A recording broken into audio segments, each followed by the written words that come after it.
My mom would be at all my sporting events. Let's say I was playing football, okay? My mother would be on the sidelines, and if the play on the field started going one way, my mother would run along like, Mark, get him, get him! I'd be like, oh my gosh. I'd get in the huddle with the other guys. They go, Mark, is that your mother? I go, no, I never saw her before in my life. See, the greatest gift my mother ever gave me, she believed in me. I have overdosed on drugs on 3 occasions where I should have been dead. But I believe I was kept here for a reason. You show me your friends, I will show you your future. How do I know this? I hung out with losers, and I became the biggest loser of them all because I gave up everything I dreamt about as a little boy because of who I chose to surround myself with. My friends would drive me home at 2, 3, 4 in the morning. We'd be drunk and high, laughing in the car. We'd pull up in front of my house in New York. They go, Mark, the light's on. I go, oh man, my mother's up. See, my mom wouldn't go to bed until she knew her son was still alive. I'd walk in, she'd say, hi Mark, how was your night? I go, it was good, Mom, I'm just gonna go to bed. She goes, can I talk to you for a minute? I go, Mom, I'm tired, I'm just gonna go to bed. She goes, Mark, I haven't seen you all day and all night. Can I please talk to you? I said, man, just leave me alone. You bug me. I'd slam my bedroom door on the one person who believed in me. I was on a worldwide tour and we were wrestling overseas in Japan. After my wrestling match, I went upstairs in my hotel room and I fell asleep. There was a knock at my door at 3 o'clock in the morning. I got out of bed and I looked through the safety window and I could see it was a Japanese promoter. So I opened the door and he said, Mark, you need to call home. There's been an emergency.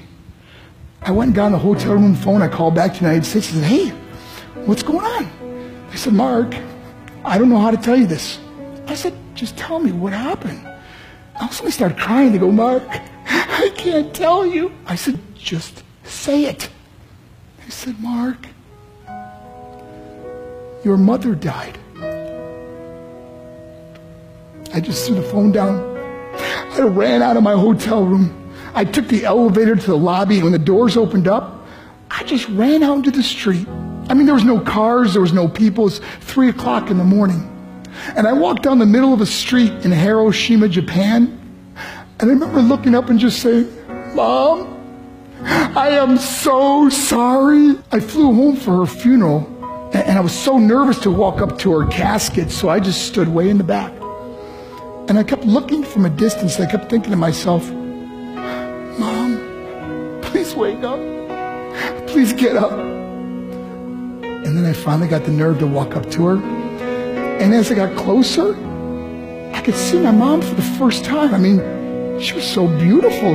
She was dressed in white. I mean, she looked like an angel. And I just stood over her and I said, Mom, you are my hero.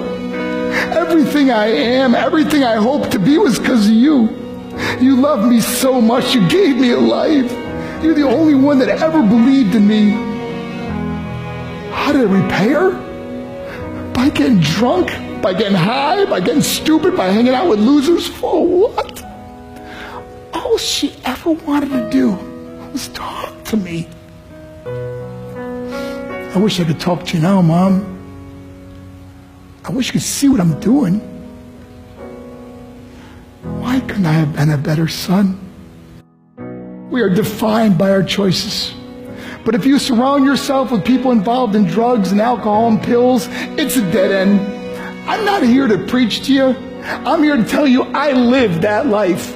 It leads to broken hearts, broken relationships, broken dreams, and death. For what? To get high? If you have a mother or a father, when you go home, tell them how much you love them. See, my whole life was about being rich and famous. I had to be a millionaire. I had to win the race. I had to win the race at the expense of my marriage, my family, my friends. For what? To be all alone in the world? I learned what is truly important, and that is how precious this gift of life is, and our families, and how quickly it can be taken away. See, I no longer live in time. I live in moments. See, it's not what's in your pocket that matters. It's what's in your heart that truly matters.